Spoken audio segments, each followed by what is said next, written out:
if you were to go back to 2012 in data science, I mean, it was like, sexiest job in the world. AI's kind of got that same buzz going on. There's a lot of hype right now. I've been in this game for a long time. I've been in analytics since the 90s. I see a lot of similarities to 2011 when data science started popping in the retail space. The art of the possible really resurging again and people dreaming up new ways of doing things.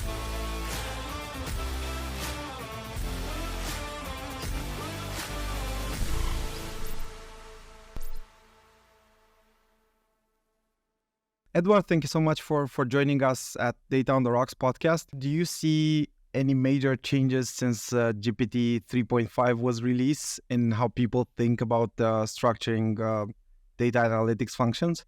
Yeah, I've been in this game for a long time. I've been in analytics since the 90s when I first started my career. And I see a lot of similarities to 2011 when data science started popping in the retail space, which was where I was in at that time. And it's one of those things where you start to see the art of the possible really resurging again and people dreaming up new ways of doing things. And that's, to me, I think it's exciting. It's also very clunky right now and very archaic in a lot of ways compared to where I think we'll be in about 5 years from now. So I look at it as a very exciting time, but there's a lot of hype right now. Just like, if you were to go back to 2012 in data science, I mean, it was like, sexiest job in the world titles, left and right.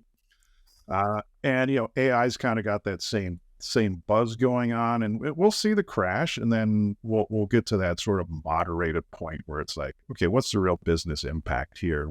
How are we improving the customer experience with it? Right now, I think you're seeing like a lot of gimmicky things. Like I'm very passionate and knowledgeable about the space of personalization. I'll see tools say, AI-driven personalization. I'm like, it's the same stuff. All you did was put ChatGPT on there to write an email to people. And I don't consider that AI-driven personalization. I think it can be far more sophisticated than what we're seeing now. So it's really, we're just at the start. And to me, that's an exciting time. I think we can all understand what personalization is in the retail space. Maybe we're 10 years into this journey and we sort of see the power and the shape it's taking. For me personally, it's not super clear what personalization means in logistics and supply chain management. Well, in like retail, they never really achieved the promise of personalization as it could be. Most retailers stopped at like, I will put your name on a templated email. We'll look at like some collaborative filtering recommenders and send some products out to you. Look at Amazon. I literally bought something off Amazon last week, and yesterday it sends me an email recommending that very product to me. I'm like, you should know I bought it because I bought it from you. Why are you recommending this to me? It was a flashlight. I'm like, come on, how many flashlights do I really need? And so the promise with personalization is to truly create a personalized experience for the customer. And that doesn't change based off of your industry. It always comes down to what pain points am I really solving here? And how am I helping the customer achieve their aspirations? And that means you kind of have to understand. Now, the nice thing about logistics is versus retail, we talk to the customers and we get to know them quite well. Whereas in retail, you're still kind of guessing when somebody walks in a store as to why they're there. Sure. So that's the positive part about working in logistics. You know exactly what the pain point is because they tell you, and you have these regular conversations. And that means creating things like customer data platform where you can actually put the data in there that's being captured, saying, here are the pain points. Now, how do we really go out and create something that works for that customer? And we've done that at Shipwell. A great example is we created an ROI analytics tool for our customers at the end of last year.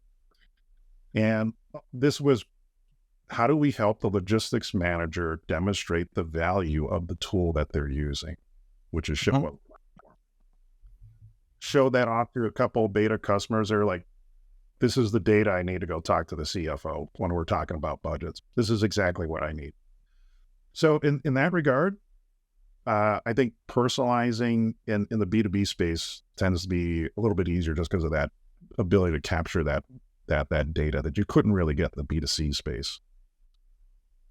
So if I understand correctly, as a framework, it's more about making sure we build the systems that then allow to sort of pull the right levers for the right clients, optimize for different things in the cases of different clients.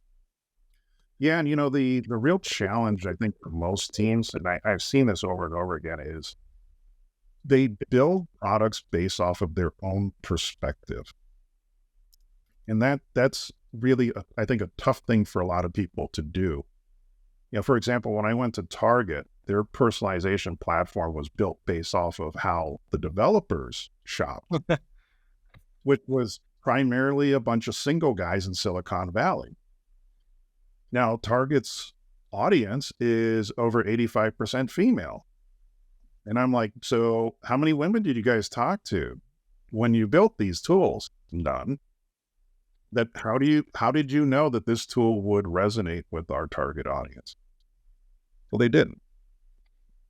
So it was going back, scrubbing their biases out of the algorithms, putting in the biases of the typical target shopper, and then you started to see the conversion rate go to be where it should have been for those tools. And I think that's just tough for a lot of people to just kind of separate themselves from what they're building. And it's still the same thing, even when we go to a B2B space. Sometimes I'll hear customers say, "Oh, this platform was built by software engineers," and it shows. Like, yeah, we're selling to logistics managers, so we have to build it for the pain points and the convenience of a logistics manager. And that's what we're doing. And that's typical. You're going from a startup to a fast growth company, and those kind of changes and building those new methods and tools for the customer just comes with the territory. Staying a bit in the retail space, do you think what you're describing, not at Target in general in the industry, do you think that sort of bias has changed, has been fixed in the meantime? No, not at all. That would require different skill sets for the most part. One of the things I started to discover when I was at Target is really the need for behavioral science to be part of the equation. Yeah. And you will see like decision scientists and behavioral scientists at companies, but then working with the data scientists, that's still a rare thing to see. They're still working in their own silos for the most part. Until they're working synergistically as a team, you're still going to have that biasy issue as a problem. But then in order to still keep it as science and not just change one bias for another, the behavioral scientist would basically help formulate as many assumptions as possible, right? As unbiased as possible, and help design the framework of testing. Yeah, it's not, it's really a team sport. So it's not really trading one for the other. It's trying to find that equilibrium where each one of them has the proper importance being put into the equation. And that really means having a strong leader that understands the different principles. And again, that's not something that people are trained on. It's something you kind of learn on the job. And how well you're exposed to it really depends on how well you're able to see it and then figure out how to create the strategy around it. That's something I still think for the most part schools fail to do, is really teach data leadership. It's if you want to do this stuff, it's go out there and learn on the job for the most part. But if you look at it from the outside, it's a bit shocking that it's not solved, right? Just the example you gave with the Amazon newsletter happens to everyone all the time. It's clear that you're not receiving something custom tailored to you, but it's just a slightly better approach to define a bucket of 1 million users or a segment based on basically what's an expanding number of factors. But the framework stays the same. Well, that's because of the level of complexity. To do true personalization, it's hard. And to do pseudo personalization, where you're basically taking like a collaborative filtering recommender and then, saying, hey, we think this would be great for you. It's like, okay, you're just taking the wisdom of the crowd, which is cheap and easy, and you usually have plenty of data.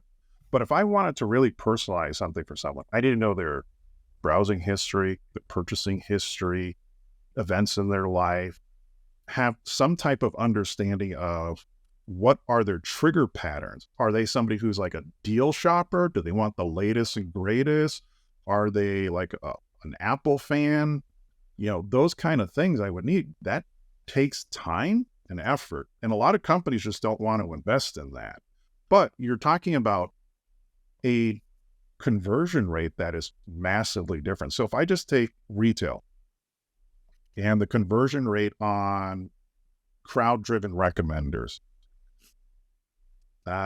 you're looking at going from like a 2 to 3% conversion rate without any personalization to like 5%. Yeah. Now, if you're a Target or Best Buy, yeah, that's a lot of money. Now, take this even further. If I do like persona-driven personalization, let's say I have a number of different personas that we've created, and we've done this in the past. And as I'm looking at your browsing and purchasing history, I can say, I think you are this persona. And based off of that, I'm going to recommend these products to you because other people with this persona buy these products. That can bump me up to about a 10% conversion rate. Now, if I take it to a full personalization, I know tons of stuff about you. You're looking at 15 to 18% conversion rate. Wow. Now, but the difference is, how much data do I really have to personalize? I can take that crowd-driven and do that for pretty much everyone.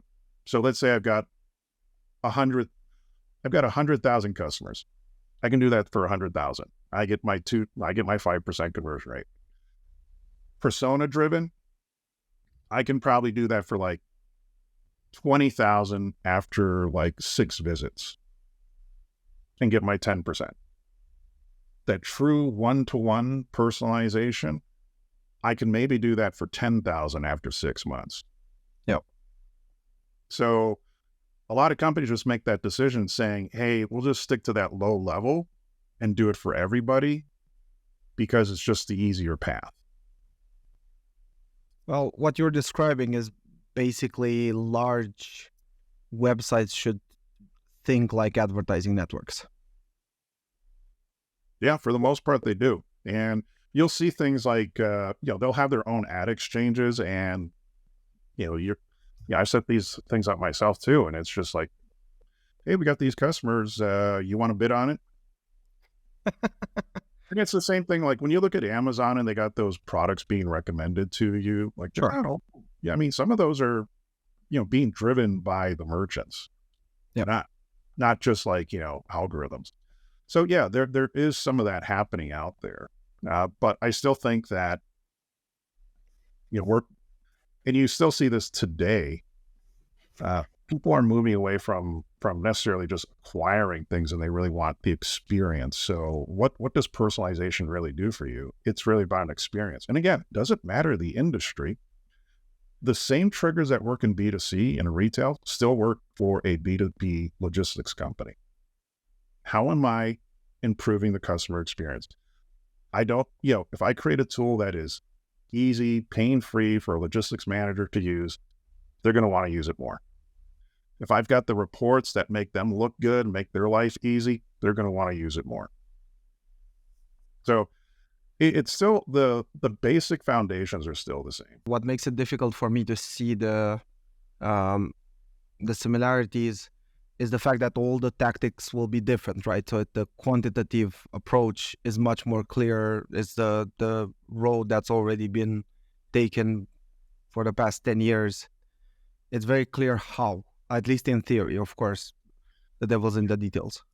The foundations are the same. The execution needs to be different. In retail, you're sending out emails all the time to people. If we did that in logistics, that would just annoy customers. If you go to Target and you want to find somebody and ask them a question about a product, good luck. Yeah. With us, yeah, there's account managers that you can call up anytime, get a meeting, talk to them, get your questions answered. So the execution is going to be different, but it still boils down to what pain points am I solving here? If I'm not solving a pain point, am I creating value for that customer? That's the part that's the same. The execution is different. And do you ever have challenges defining the success at each step? So, for example, we have a product where um, if you make more API calls, it means that's bad. It's like a Google search. If you make 5 subsequent searches for the same topic, it means the first 4 didn't work for you. Well, yeah, there's things like customer interactions. It's like, well, what are those interactions? Are we constantly answering questions because they don't understand the platform? So it's like, sure, we're having lots of customer interactions, but are they the right kind of customer? Yeah. Are they saying, hey, I still don't understand how to use this, this pricing tool. And this is the 5th time in 2 months that we're talking about it. That's a problem. But if they're saying, hey, your optimization tool, I was looking on the platform, I saw it there. Tell me more about it. I think I might be able to use it. That's a positive customer. So yeah, there's aspects like that. There's also, as you start getting into the new things out there, like large language models, and it's like, well, what's the value of that? Customers, it's so new for customers, they can't really articulate that to you either, for the most part.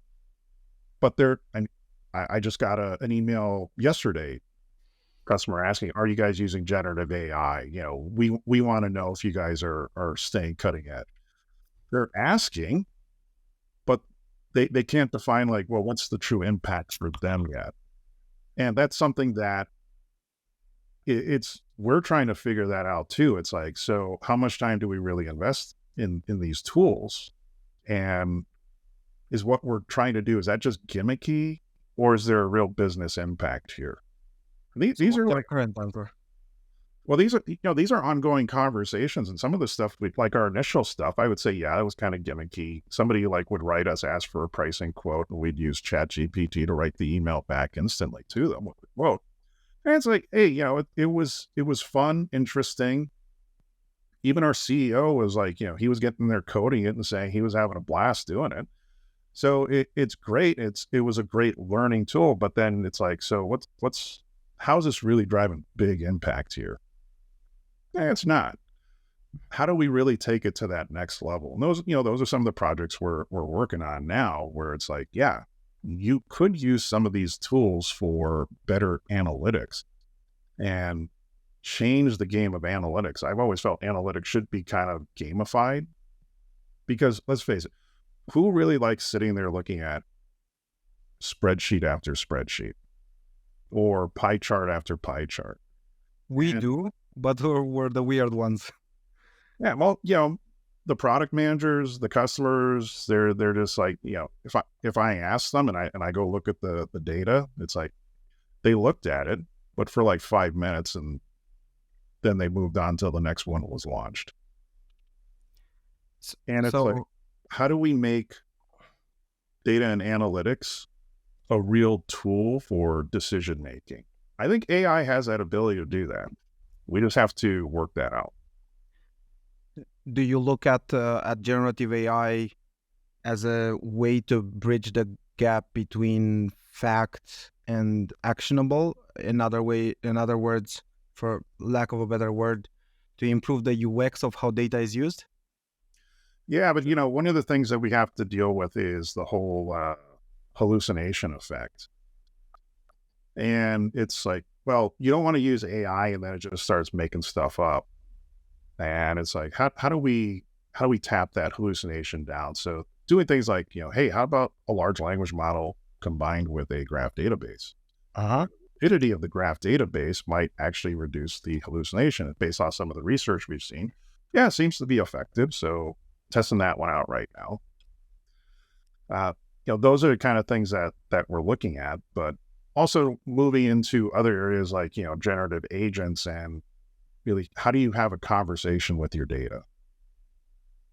because that's something that we're seeing that a lot of people are asking. It's like, hey, it's a great report, but I have this and this and this question. Well, how do you help people actually have a conversation with their data and the insights being generated? That's where I'm think AI can really help out. Do you have an infrastructure in mind right now? I'm not going to ask what the infrastructure is. I'm just asking if you feel you found the answer to this. In theory, yeah, we're building that out right now. Once it's built and we actually test it out, I'll let you know. Yeah. But yeah, again, it's one of these areas where, and just like it was back in 2011, you just got to start with the ideas. Some of them are going to work, some of them won't. But we're at that early stage, so it's just try things out. And the space is moving so fast. Everyone was talking ChatGPT like 2 months ago, and now it's like this week everyone's talking Claude 2 is like the new flavor, and it's like, all right, next month it's going to be something else. Yeah. Pretty much guarantee that. We ended up with a similar solution as we're also building I don't want to say an LLM. LLMs are just part of it. We've used them for a while to put together different snippets of text in like human readable descriptions. We weren't aware they can do what we're seeing now, of course. But we ended up, or at least we're in the same stage. We don't know if it's going to work as we think it is. We've tested most of the components independently. We still need to see the system working together. But under the hood, it's a combination of specific tasks that are done, for example, with Postgre queries. And you need perfect control of that. You know exactly what needs to go into it. And it's much more like regular software.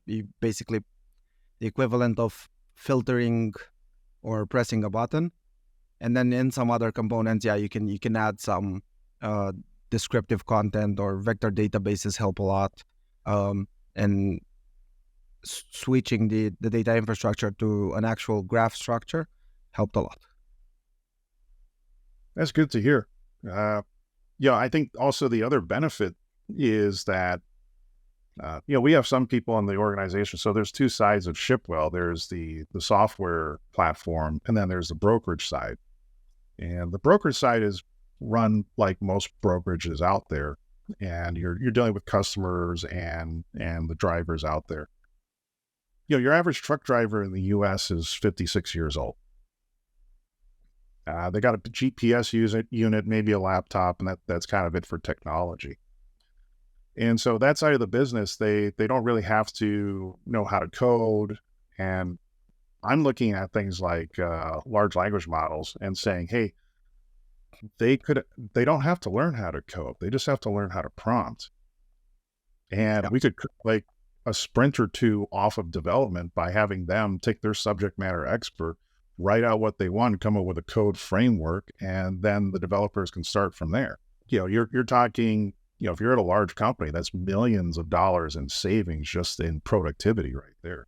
Staying with Shipwell and logistics, what keeps your clients awake at night? I would say the overall uncertainty and instability of the global markets. You have, the supply chain disruption that we saw in 2021 and 2022 started to calm down. But now you have just the purchasing habits have totally changed. So, here in the U.S., some people are saying, hey, we're out of the recession. But if you start looking at some of the numbers, it's like, no, I think we're just starting. Car repos are up. People are switching from expensive cuts of meat to less expensive. And they're going from places like shopping at Whole Foods to the dollar store. That all says like, the consumer is being squeezed, which means they're buying less. And what do you move, and how do you help customers figure out what products they should really be investing in? They're asking us these questions, and they're saying like, hey, what's the market going to look like in 6 months? And these are things that we need to have an answer to, because their success is our success.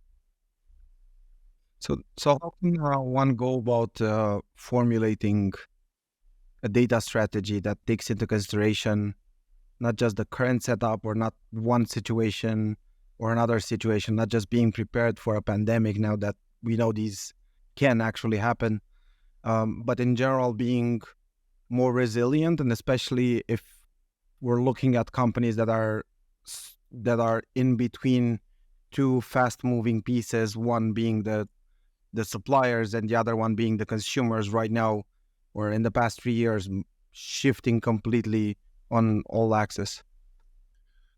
Yeah, the lockdowns was a very interesting event overall because, and that's for data. You saw a lot of these models that were built, particularly for retailers and supply chain companies, that were backwards looking. So they're making their forecasts off of, well, what was it like this time last year or the year before? And then you get into the lockdowns, all bets are off. And things really haven't returned to like 2019 type of environment. And what the big lesson that I think a lot of people should have come away with, if they haven't, is backwards looking data. If you're in stable and normal times like we went through for a while there after the last recession, it works fine. But once you run into changes in the economy like we're experiencing now, it starts to become less and less useful. So you have to figure out, how do I make my data more forward looking and future proof the data sets that I have? And I think that's a challenge that still is looking for an answer. Do you feel that companies were aware of this drawback of the methodology, or did it come as a surprise? Oh, well, suddenly all our models stopped working. Well, I think it was a surprise. So I was out of the Fortune 500s when the lockdowns kicked in, but I still had friends, and I always joked with them. I said, when we get to a recession, people are going to find out the emperor has his new clothes don't really exist. And that's really what we saw. So when I started hearing about what was going on in China and seeing what's happening there and realizing, hey, this isn't like Zika or these other things where it was kind of like hyped up in the news, I was like, this is going to be kind of changing. Yeah, I went out and I bought my toilet paper and everything else. When they started locking things down here in March of 2020, I'm sitting at home and other people are out there going to like 5 or 6 stores trying to get what they need. And it was funny because I had a friend that we were chatting in May, and he's like, you totally called it. You told me in January to buy toilet paper. And he's like, how did you know? I was like, it's a comfort item. In times of uncertainty, people just want things that make them feel like life is normal. Well, toilet paper is one of those things. So it made sense. But if you looked at the way the models were built to figure out what to forecast and to purchase, well, it didn't have those kind of things factored into the model. Why would it? Because, I mean, if you were to tell somebody, hey, we're going to lock the entire world down for months at a time in 2018, they would have been like, how much have you been drinking today? So it's not something that I can sit there and say, hey, the data scientists and the data leaders were incompetent. You're talking about an event that your average person would have just been like, nah, that wouldn't happen. But now we have to say like, okay, well, it did happen and we see the disruption. How do we handle these things if something happens again? How do we predict other type of events? We're pretty good at things like weather events. Like here we have blizzards where I live. If one's coming in, if I go to my local supermarkets, there's a pallet of Pop-Tarts right by the cash registers. Why? Because if the power goes out or you're stuck in your house for days, whether they're warm or room temperature, kids will eat Pop-Tarts. So, they understand those kind of things. I think that needs to be sort of the thought process for a lot of companies. It's like, it's not that we're planning for another lockdown, but what if? How do our models respond to it? Because I can tell you then when I would go to the stores, after the toilet paper craze was over, then you'd see like aisles and aisles of toilet paper. It's like, yeah, okay, that whole thing's past now. Your model is wrong. You have to adjust to it and figure out, well, what comes next. But is it a matter of missing attributes, parameters, inputs, or is the whole framework that needs to change? Because what you're describing, so of course, like I off the top of my head, I cannot think of a methodology that wouldn't have this bias. If you have super high demand for toilet paper for 2 weeks. Well, and that's also the problem, because like when I was at C.H. Robinson, there was a large South Korean cargo shipping company that went out of business. And if you were to look at all the experts and anybody who should have known what they were talking about, they all said, nah, these guys are fine.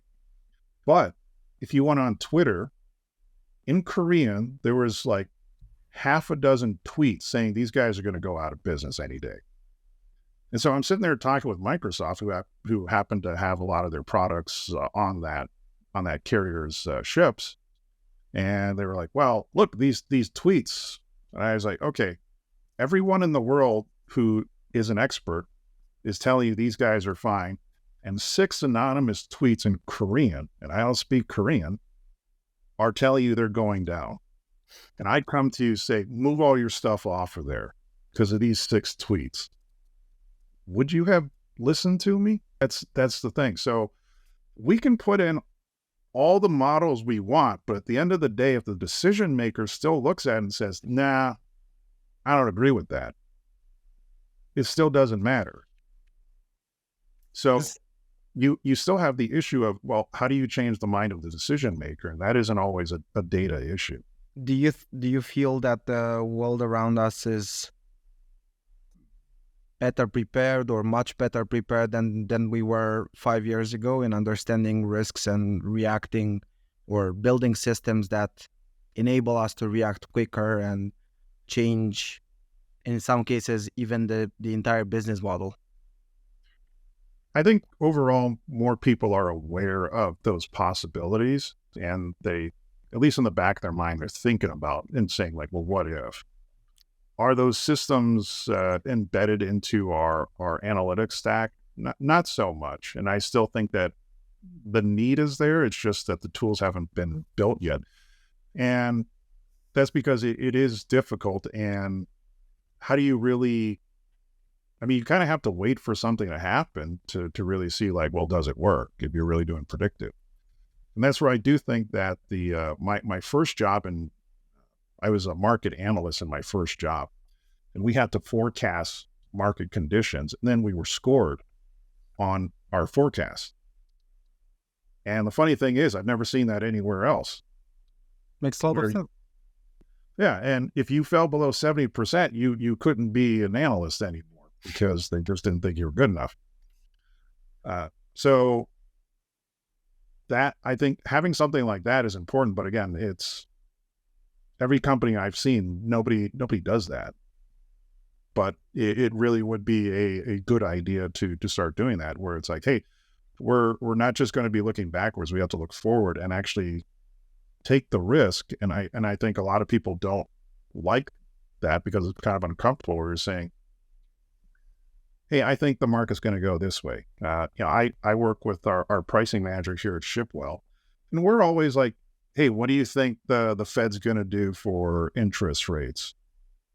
And we're telling each other like, hey, this is my prediction before it happens. And it's like, well, how well did you predict that? Or like, the CPI. And it's how well do you have a pulse on what's happening out there is kind of what we're doing. And that again, that to me, I think is a failure where a lot of data science teams in particular have. They spend too much time sitting in their own office and not getting out there, seeing how the world really operates. So when they build their models, they're not building it for the real world. They're building it for the fictitious world in their head. And I've seen that over and over so many times. And that's why I always made my team go out there. And like currently right now at Shipwell, my team has an OKR of they have to have a certain number of customer interactions every quarter. You can't build things in a vacuum and just think, oh, I know what's going on. Do you really? Did you go out there and talk to people and really ask them? If you Absolutely. didn't, then to me, I'm just like, hey, you're just working on assumptions. Yeah. You need to be really lucky. Yeah, and that, that luck does happen, but more often than not, it's a failure when you really look at it. And again, going back to Target, they thought they were doing great with their conversion rate, but it's like, no, you're not, because you don't actually understand what the conversion rate should be. Yeah. You're just saying, hey, it went up compared to not having it. But it's like, but if you compared that to Best Buy, who actually has a lower conversion rate than Target, it's like, no, you guys are failing. Your models aren't performing at the level they should. Just because you raise it 0.5%, that's not a win. Compared to the average, that's actually a fail. Well, who wants to raise that issue?